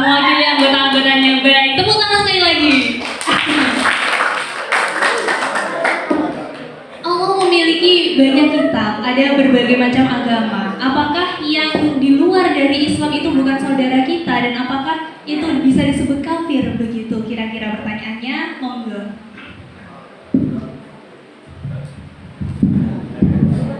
Terima kasih Bu Lurah. Bu Ketua. Namanya Ketua ya? Bu Ketua. Mbak atau Bu ini? Saya Allah. Tapi kan kadepi muslimat tadi. Bu ini. Mbak Kurniawati, Mbak Nia Kurniawati. Manggilnya gimana ini? Mereka kita. Iya ya Allah, saya karena saya masih kecil. Kalau besar tak pengen mantu sebenarnya. Anak saya masih TK ya. Oke, saya baca pertanyaannya. Kalau ingatan saya cekak, tolong dibenarkan. Gusti Allah itu kan menurunkan kitab banyak. Ada Al-Quran, ada Zabur, ada Taurat, ada Injil, ada kitab apa lagi. Pokoknya jangan kitabnya biksu tok. Nanti sampai ke barat terus mencari kitab suci. Gusti Allah itu kitabnya kan banyak. Lalu terus orang yang berbeda dengan kita itu bagaimana? Masih saudara apa tidak? Atau mereka kita sebut kafir? Kira-kira begitu. Oke, kita konsekuen. Artinya konsekuen itu begini. Pendapat itu adalah pendapat. Yang diperdebatkan itu adalah alasan yang ada di balik pendapat. Pendapatnya oke, pendapat. Tapi yang diperdebatkan adalah alasan yang mendukung lahirnya pendapat. Itu seperti itu. Pendapatnya bagaimana? Ini pendapat saya. Satu, Gusti Allah menurunkan kita banyak, oke, sepakat. Kita bersaudara dengan mereka, oke. Kita bertetangga dengan mereka, oke. Wong Kanjeng Nabi itu juga punya tetangga orang Yahudi. Bahkan ahli tarikh menyebutkan ketika Kanjeng Nabi meninggal, itu punya kelambi untuk perang. Bahasa Arabnya dirun atau diroun, itu masih digandenkan di orang Yahudi. Mereka disebut kafir, apa masalahnya? Jadi kafir pun tidak apa-apa. Kenapa? Apa masalahnya? Biarpun kafir, yang penting kita kan tetap bersama. Bersama dengan orang kafir boleh apa tidak? Bertetangga dengan orang kafir boleh apa tidak? Wong di Madinah itu tetangganya juga orang Yahudi. Yang penting tidak saling merugikan dan kita bersama-sama, kita tetap berusaha untuk yang terbaik atau menjadi yang terbaik. Itu tekanannya. Kalau kita tetap yang terbaik, orang lain kan akan ikut kita. Nah cilakanya kita elek-elek, justru mereka yang terbaik. Ini masalahnya dibalik. Jadi kita didikte terus.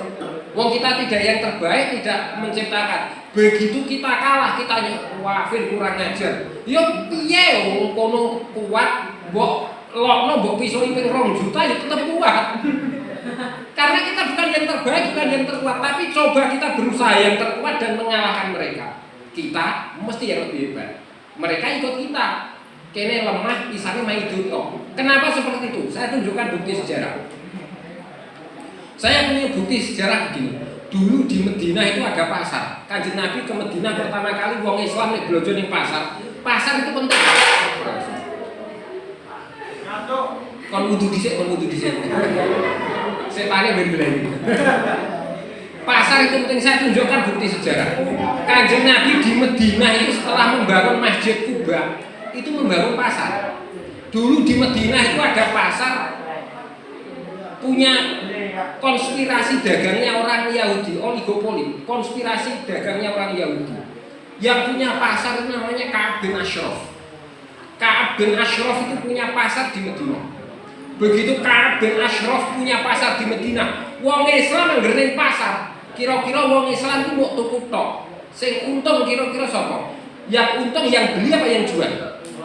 Yang jual lho. Nek wong Islam akeh tuku ning kono, kira-kira sing untung sapa? Wong Yahudi ya. Orang Yahudi tadi namanya Ka'ab bin Ashraf. Kanjeng Nabi bingung. Lah nek ngene carane suwe-suwe wong Islam kan kerja tenanan nek tuku ning kono, engko akhirnya hasil kerja kan disedot oleh dia.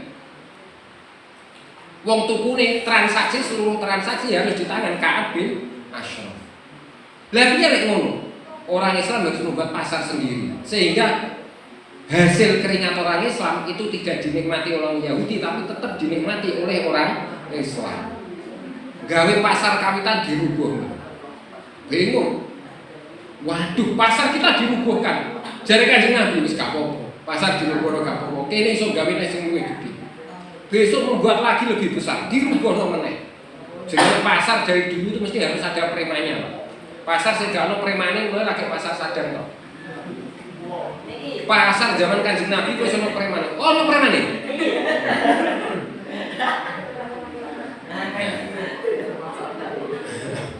Kanjeng Nabi membuat pasar untuk menyaingi pasarnya Ka'ab bin Ashraf.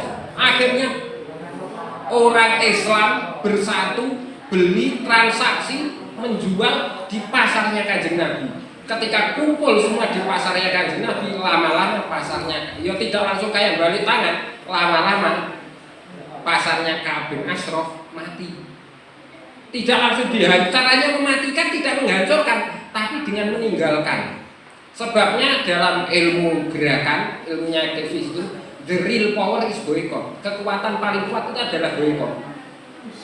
Boycott itu artinya tidak mendengar, tidak nyopot, tidak apa, itu the real power is boycott. Itu kekuatan paling kuat. Indomaret, Alfamaret, toko-toko gede kenapa kuat? Sebab ono sing tuku kan. Jajal wong wis aja tuku kuwi, tuku ning gone balane dhewe. Mate apa ora? Mate. Lah kita ini mudah ditipu dengan iklan. Boycott is wong angger wong sing dibodohi sing ngono kuwi. Pabrik tidak cuma toko, pabrik kosmetik misalkan. Kosmetik itu alat apa? Alat masak. Kenapa pabrik wedak itu laris? Merek apa laris? Sebab wong wedok sebelum dibodohi. Jajal orang perempuan sudah merasa cantik dengan apa adanya. Minyak aku keringetku yo luwih wangi.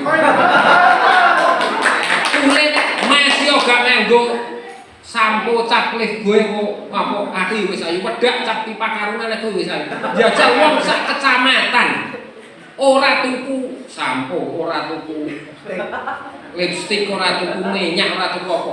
Toko ning kecamatan kono mati apa enggak? Mati. Lah iki sak kecamatan, sak kabupaten, toko ning kabupaten mati. Sak negara pabrike mati apa ora? Mati. The real power is boycott. Logikanya seperti itu. Kenapa Indomaret tokone wong Islam kalah? Lho wong Islam dia lali dulure kok. Jajal wis wong sak Jatiroko kompak ora tuku ning gone Cina-Cina. Enggak gone Indomaret, enggak gone Alfamart. Mate ora toko-toko. Wis ben ngadeg wis tingkat 1 juta atau tingkat 10 sak karep nek gak ono sing tuku. Ukut. Mulai dari pasar sapi nek Jumat. Wong Islam tapi syaratnya satu, kita juga punya mekanisme pengganti.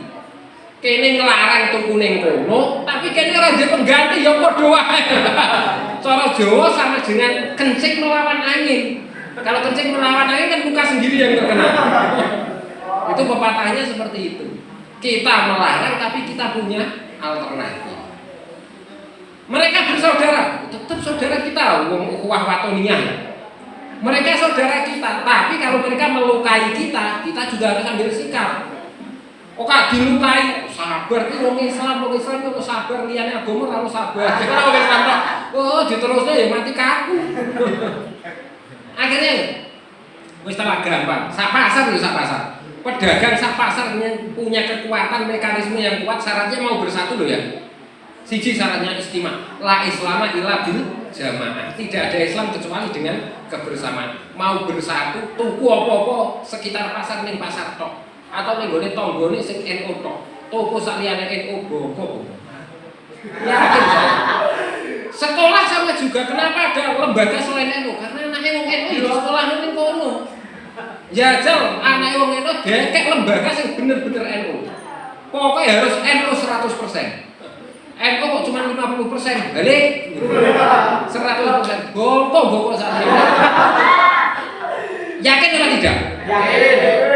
Ayo dijajah. Sampai yang bisa. Gitu. Saya ini, gini Pak, konkret saja. Saya itu punya prinsip, asal wong itu iso, dimanapun tadi sudah saya omongkan kan, asal wong iso, ning ndi wae mesti digoleki. Wong iso joget itu loh, tayub tadi wong main di besok kan, tetap digulai wong loh. Kenapa seperti itu? Karena dia punya keistimewaan. Sampean iso ngilmu, iso pinter, keistimewaan. Dimanapun berada akan dicari orang. Syaratnya Ibnu IPPN kudu pinter. Ingat syaratnya kudu apa? Pinter lah iku. Aja ngopi tok, ngopi rokok ra mergawe. Di sini rombongan. Rombongan apa? Rombongan ziarah Wali Songo. Terima kasih. Jadi saya ulang sekali lagi, mereka apa masih saudara kita? Masih, kita masih wajib menegakkan ukhuwah, yaitu ukhuwah watoniyah sebagai orang yang berbangsa. Sebab kalau mereka hilang, mereka tidak ada, kadang kita juga kena risikonya. Terus, apakah mereka disebut kafir? Masalahnya apa nek diarani kafir? Apa nek diarani kafir terus beda agama? Apa harus mereka itu harus jadi kambing? Kan tidak. Kafir ya pancet kafir loh, Kanjeng Nabi yang dia tonggo wong Yahudi. Yahudi itu kafir apa tidak? Kafir. Kanjeng Nabi yang dia tonggo wong Yahudi. Hijrahnya Kanjeng Nabi itu yang menunjukkan juga orang Yahudi. Wong Kanjeng Nabi karo dalan menuju Madinah. Namanya Abdullah bin Uraiqin. Tanggane Kanjeng Nabi ya wong Yahudi jenenge Abdullah bin Abi Mu'aid. Pinggire Kanjeng Nabi ya wong ora ana Kanjeng Nabi jenenge Abu Jahal. Padha wae, Pak. Jadi Kanjeng Nabi gak mau nyelai mereka. Abu Jahal nyelai Kanjeng Nabi kan ya santai. Kapan nek teman-teman ya diperangi kan begitu. Mereka kafir ya kafir, enggak ada masalah. Kafir masalahnya kan elek-elek wong Islam itu masalah. Kafir itu masalah ya kok. Kita wajib berdakwah, tetap wajib berdakwah. Ngajak mereka tetap ngajak, wong mereka ngajak kita juga kok. Nyatanya kan ada Islam Syar'i. Islam yang diberi bantuan supaya ada juga. Bahkan sesama Islam pun kan ada yang syar'i.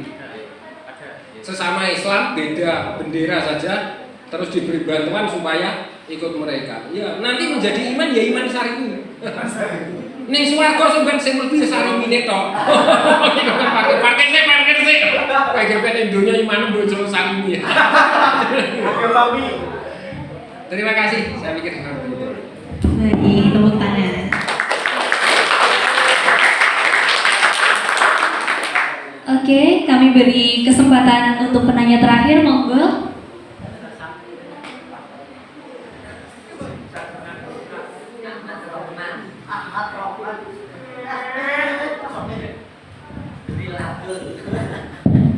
Assalamualaikum warahmatullahi wabarakatuh. Perkenalkan, nama saya Mas Tholikul Fuad, perwakilan dari Santri Jatirogo atau bisa disebut SJ. Tadi diceritakan sama Gus Amin bahwasanya berangkatnya Nahdlatul Ulama itu dari kiai-kiai pesantren. Tapi kalau menurut saya anehnya pada era ini, kenapa kok jarang sekali mungkin dari PW atau PC itu yang mampir di pesantren, tapi malah yang lebih aktif itu yang mengurusi di luar pesantren. Padahal yang paham betul tentang apa manhaj dan lain sebagainya itu dari pondok pesantren. Kenapa kok kayak pondok pesantren itu dilupakan?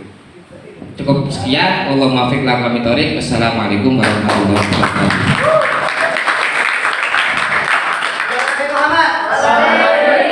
Baik, terima kasih Mas Fuad dari Santri Jatirogo yang menanyakan kenapa pondok pesantren itu seolah-olah dilupakan begitu. Monggo. Wah, terima kasih. Aspirasi Mas Fuad ternyata juga aspirasi saya. Sama Mas. Kenapa kelihatannya programnya yang berhubungan dengan pesantren atau serojo sudut lebih ke yang lain? Ini ya kita pecahkan bersama-sama Mas. Jangan saya tidak bisa ini.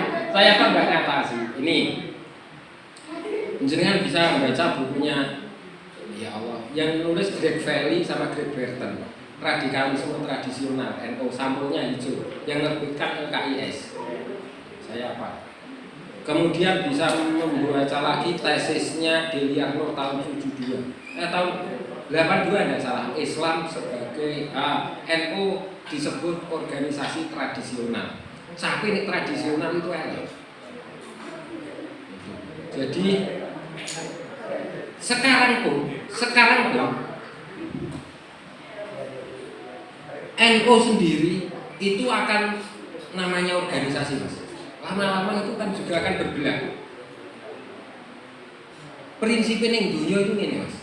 Perkara itu kawitan kok, suwe mesti jadi pecah. Iku ning ndi wae. Sampai nggolek ilmu sosial jenenge teori konflik. Karena perpecahan itu akan menjadikan kekuatan. Syaratnya perpecahan di manajemen dengan baik. Banyak contoh. Pondok itu iso jadi gede, TPA iso akeh gara-gara tukaran. Pengurus iki tukaran mbek pengurus liyane gawe TPA dhewe. Iya toh? Engko iki tukaran gawe TPA ne, akhirnya kan jadi akeh. Sing nggawa agama Islam ning desa-desa iku ora kiai, Mas. Pegawai negeri. Iya toh? Padahal NU ilmu agama simbole kan kiai. Tapi sing ning desa-desa misalkan nih, ya Allah saka Grenjeng, Kenduruan bagian ojo sing gak mlebu ning Google Map kok. Kira-kira sing nggawa sapa? Pegawai negeri ya. Nah, ini begini. Hubungannya apa dengan NU yang agak jauh dengan pesantren? Ini 2. 1, tuntutan keadaan. Pesantren itu seringkali paham tentang agama, tapi tidak paham manajemen. Pesantren gue kon ngelobi lo gak iso, komputer rusak kan gue wacana Yasin.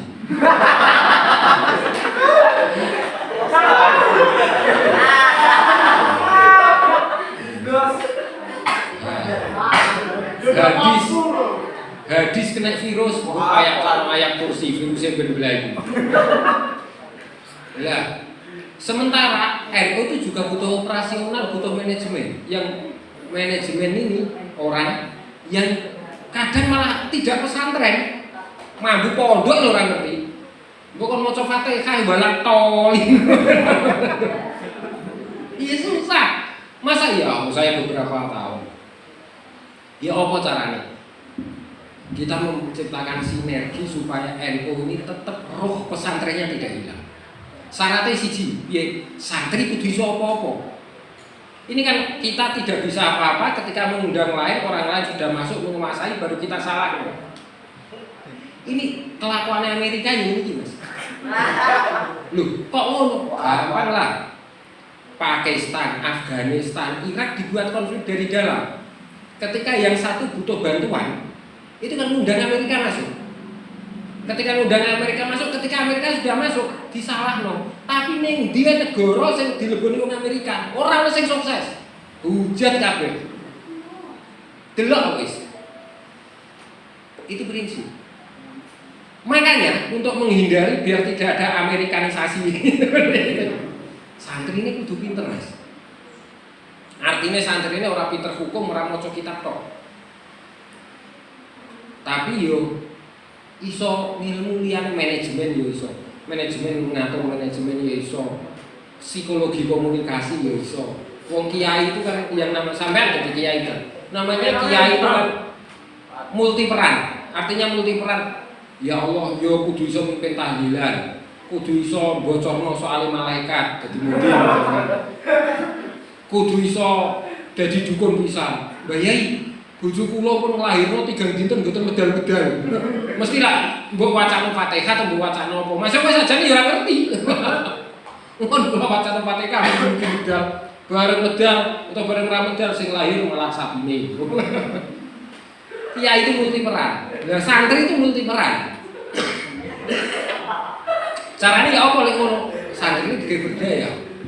Nanti tetap. Lah ketika santri berdaya ada di NU, ini loh program-program nanti disesuaikan dengan kebutuhan pesantren. Sama juga itu prinsipnya tidak di negara pun kan seperti itu. Coba misalkan menak itu menak apa? Menteri Agama. Anda ini menak sak mengisor bocah pondok ngerti ilmu umum, yo ngerti pondokan. Sah dinggo Anda ini menang. Programnya nanti akan kembali ke pesantren. Bocor, oh biasa Indonesia kayak bocornya Mas biasa. 2 tahun aja sekel KPK, oh selangganan nggak usah kaget. Tapi tetap kalau mereka orang-orang pesantren, insya Allah ngelingno kuwi gampang. Tapi bayangno nek kira-kira sing ngono kuwi rambutnya disemir balane singkek kok elingno. Malah disuruti dupok. Lah, seperti itu kira-kira. Sampai pinter sih, jadi ketua NOC. Loh, penak toh? Siap ya jadi ketua NO? Siap? Oke. Muga-muga Mas dari pesantren bisa membuat teamwork yang solid. Nanti pesantren dan selain pesantren yang di NU dijadikan satu oleh pimpinannya dari pesantren. Ya Allah, saya berharap semoga itu muncul dari Sadang. Amin Allahumma. Terima kasih. Baik, terima kasih disampaikan. Boleh tepuk tangan untuk mengakhiri sesi tanya jawab kita pada kesempatan kali ini. Nah, rekan-rekan kita, sudah banyak sekali materi yang sudah kita dapatkan baik dari pemaparan narasumber di awal maupun saat sesi tanya jawab. Untuk itu, saya Putri Ayu Salsabila mengucapkan terima kasih atas keantusiasan rekan dan rekan kita untuk mengikuti sesi ini dari awal hingga akhir. Dan terima kasih juga kepada Bapak Kiai Haji Agus Amin atau Sadullah yang telah menyempatkan waktunya dan membagi ilmunya kepada kita semua. Semoga dapat bermanfaat. Wabillahi taufiq wal hidayah. Wassalamualaikum warahmatullahi wabarakatuh.